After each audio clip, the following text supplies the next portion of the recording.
സുനിൽകുമാർ, ഇവിടെ ഈ സർക്കാരിൻ്റെ പ്രയോറിറ്റിയിൽ ഈ വലിയ വ്യത്യാസം വരുന്നുണ്ട്. കാരണം ഇതിനിടയിലാണ് നമ്മൾ ഈ സമരത്തിനിടയിലാണ് കണ്ടത് PSC മെമ്പർമാർക്ക് വലിയ ആനുകൂല്യങ്ങൾ കൊടുക്കുന്നു, വാഹനങ്ങൾ വാങ്ങാൻ വലിയ പണം അനുവദിക്കുന്നു. അവിടെ ഈ പറഞ്ഞതുപോലെ സമരം നടത്തേണ്ടി വന്നു എന്ന് ശാന്തമ്മ പറഞ്ഞത് വളരെ കറക്റ്റാണ്. അതായത് സമരം നടത്തിയപ്പോഴാണ് ഈ ആനുകൂല്യങ്ങൾ കൊടുത്തത്, ഈ പൂർണ്ണമായി ഇന്നിപ്പോൾ കൊടുത്തു തീർത്തത്. ഇവിടെ ഈ NHM ഫണ്ട് കേന്ദ്രം അനുവദിക്കുന്നുണ്ട്, പക്ഷേ അത് എങ്ങനെ ചെലവഴിക്കണം, ഞാൻ എൻ്റെ പരിമിതമായ അറിവിൽ നിന്ന് എനിക്ക് മനസ്സിലായതാണ്, അതെങ്ങനെ ചെലവഴിക്കണമെന്നും ഏതൊക്കെ മേഖലകളിൽ പ്രയോറൈറ്റൈസ് ചെയ്യണമെന്നും തീരുമാനിക്കേണ്ട സംസ്ഥാന സർക്കാരുകളാണ്.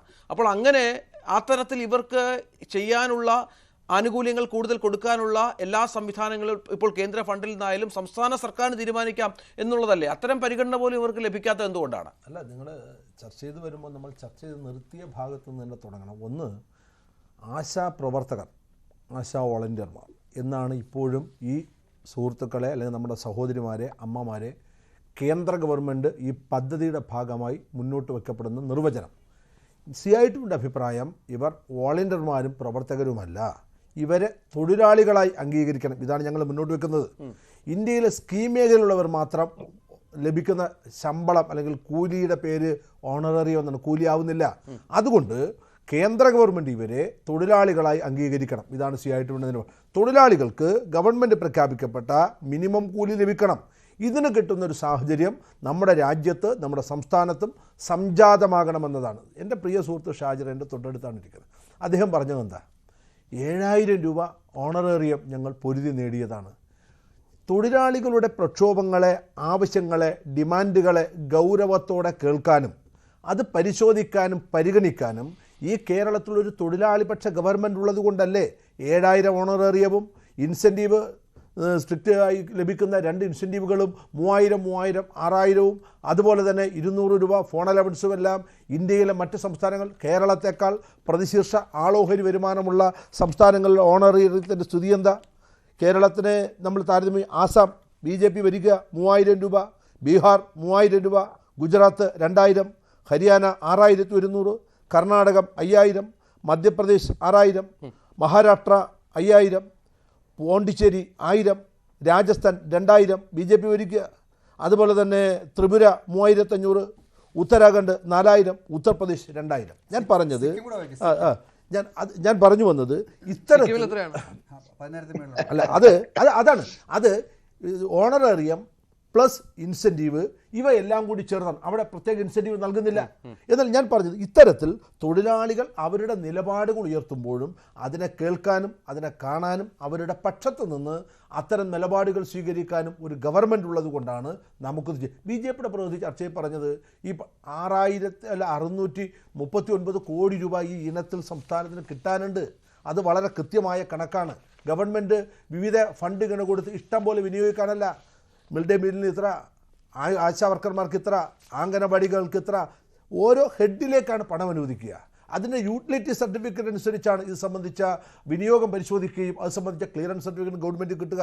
അവിടെ നിന്ന് കുറേ പണം കൊടുക്കുക, സംസ്ഥാന ഗവൺമെൻറ് അവരുടെ ഇഷ്ടമനുസരിച്ച് വിനിയോഗിക്കുക എന്ന നിലയിലല്ല ഈ ഫണ്ട് വിനിയോഗിക്കപ്പെടും. പിന്നെ ഈ സമരത്തെക്കുറിച്ച് ശ്രീ ഷാജിർ പറഞ്ഞു, എങ്ങനെയാണ് ഒരു കമ്മ്യൂണിസ്റ്റ് പാർട്ടിയും ഇടതുപക്ഷവും നേതൃത്വം കൊടുക്കുന്ന ഗവൺമെൻറ് ജനാധിപത്യപരമായി സമരം ചെയ്യുന്ന ആളുകൾക്കെതിരെ കേസെടുക്കുക? ഈ ഒരു ഭരണഘടനയ്ക്ക് കീഴിൽ നിൽക്കുന്ന ഒരു സംസ്ഥാനത്തിൻ്റെ ഫെഡറൽ അധികാരങ്ങളും ജുഡീഷ്യറിയുടെ ഇടപെടലും ശ്രീ ഷാജിറിന് അറിയാത്തതുകൊണ്ടാണോ? ഇതേ സംസ്ഥാനം ഗവൺമെൻറ്റിന് ഭരിക്കുന്ന കേരളത്തിലല്ലേ CPM സംസ്ഥാന സെക്രട്ടറി MV ഗോവിന്ദൻ മാസ്റ്റർക്കെതിരെ കേസെടുത്തത്? ഇന്നലെ നടത്തിയ രാജ്ഭവൻ മാർച്ചിൽ ഗോവിന്ദൻ മാസ്റ്റർ പ്രതി ചേർത്ത് കേസെടുത്തത്? ഇതേ സംസ്ഥാനത്തല്ലേ സമരങ്ങൾ നടത്തിയ നിരവധി ആളുകൾക്കെതിരെ? കോടതി പറഞ്ഞപ്പോഴാണ് കേസെടുത്തത്. കോടതി വരട്ടിയപ്പോഴാണ് കേസെടുത്തത്. ഇന്നലെ രാജ്ഭവന്റെ വിഷയത്തിൽ കോടതി ഇടപെട്ടു. ഇന്നലത്തെ വിഷയത്തിൽ രാജ്ഭവൻ വിഷയത്തിൽ കമന്റ് വന്നിട്ടില്ല. അതിന് മുൻപ് ഞാൻ പറഞ്ഞ തിരുവനന്തപുരത്ത് സെക്രട്ടറി സമരം ഇനിയല്ല 1000 തവണ ഇടപെട്ടോട്ടെ. അപ്പൊ ഇത് ഇടപെടുന്നവരെ കാത്തിരിക്കണമെന്നാണ് നിങ്ങൾ പറയുന്നത്. ഞാൻ പറഞ്ഞത് ഇവിടെ വലിയ ഒരു മഞ്ചൂരിൽ ജനങ്ങളുടെ സ്വാതന്ത്ര്യം പൂർണ്ണമായും തടസ്സപ്പെടുത്തി അവിടെ അർമാദിച്ച് വലിയ സ്റ്റേജ് കെട്ടി വാഹനങ്ങളൊക്കെ വഴിതിരിച്ചു വിട്ടപ്പോൾ ഒരു സർക്കാരും അന്ന് ഉണർന്നില്ല. കോടതി പറയേണ്ടി വന്നു. ആയിക്കോട്ടെ, ശരിയാണെന്ന് പറയുമോ താങ്കൾ? അതുകൊണ്ട് ഇപ്പൊ കേസെടുക്കണം കോടതി പറയുന്നവരെ കോടതി പറഞ്ഞപ്പോ കേസെടുത്തു എന്ന് മാത്രമല്ല, അതിന് മുൻപും സെക്രട്ടേറിയറ്റിൽ സമരം ചെയ്ത് ഇപ്പോഴും സമരം ചെയ്ത വിഷയത്തിൽ ലൈവായി 89 കേസിനകത്ത് സമരത്തിന്റെ ഭാഗമായി പ്രതിയാണ് ഞാൻ. ഞങ്ങളുമായി ബന്ധപ്പെട്ട പലരും പ്രതിയാണ്. CPM സംസ്ഥാന സെക്രട്ടറി സെക്രട്ടറി മാത്രമല്ല CITU സംസ്ഥാന സെക്രട്ടറി പ്രതിയാണ്. അപ്പോൾ നിയമപരമായി നമ്മുടെ നാട്ടിലുള്ള നിയമവ്യവസ്ഥ ദീപയ്ക്കും മത്തായി സാറിനും ഷാജിറിനും സുനിലിനും എല്ലാവർക്കും ഈ നിയമം ഒരുപോലെ ബാധകമാണ്. സർക്കാർ പറഞ്ഞു തീരട്ടെ. ഈ നിയമം എല്ലാവർക്കും ബാധകമാണെന്നതുകൊണ്ട് തന്നെ നിയമവ്യവസ്ഥയ്ക്ക് പുറത്തുനിന്ന് സമരം ചെയ്യപ്പെടുമ്പോൾ കോടതിയുടെ ഇത്തരം ഡയറക്ഷനുകൾ ഉള്ളത് കൊണ്ട് തന്നെ അതുമായി ബന്ധപ്പെട്ട ആളുകൾ ഈ കേസിനകത്ത് പ്രതിയാവുക എന്നത് സ്വാഭാവികമായി നമ്മുടെ നാട്ടിലുണ്ടാകുന്ന ഒരു രീതിയാണ് എന്നതിനെ കാണാൻ കഴിയണം. പിന്നെ CITU ആളുകളെ ആരെ ഭീഷണിപ്പെടുത്തുന്നത്? CITU ആ യൂണിയനിൽ അംഗമായ തൊഴിലാളികളിൽ ചിലരെ ഇവർ തെറ്റിദ്ധരിപ്പിച്ച് എല്ലാ രാഷ്ട്രീയക്കാരും ഒരുമിച്ച് ചേർന്നൊരു സമരമാണ്.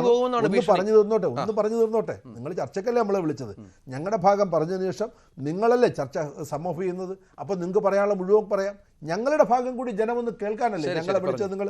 അപ്പോൾ CITUവിൽ അംഗങ്ങളായിട്ടുള്ള തൊഴിലാളികളെ ചിലർ തെറ്റിദ്ധരിപ്പിക്കുകയും അവരിൽ ചിലർ അങ്ങനെ രാഷ്ട്രീയമായി കാര്യങ്ങൾ മനസ്സിലാക്കാത്തതിൽ പോവുകയും ചെയ്തപ്പോൾ അവരുടെ അംഗങ്ങളായിട്ടുള്ള സഹപ്രവർത്തകരായ ആശമാരും അവരുടെ കമ്മിറ്റിയിലെ ഭാരവാഹികളും ഇവരുടെ വീടുകളിൽ പോവുകയും ഈ സമരം മുന്നോട്ട് വെക്കുന്നതിന് പിന്നിലുള്ളവരുടെ രാഷ്ട്രീയം ഇതാണെന്നും 6-7 തീയതികൾ ഇതേപോലെയുള്ള വിഷയം മുന്നോട്ട് വെച്ചപ്പോൾ ഇവിടുത്തെ ഒരു മാധ്യമങ്ങളും നമ്മളെ തിരിഞ്ഞു നോക്കിയിട്ടില്ല.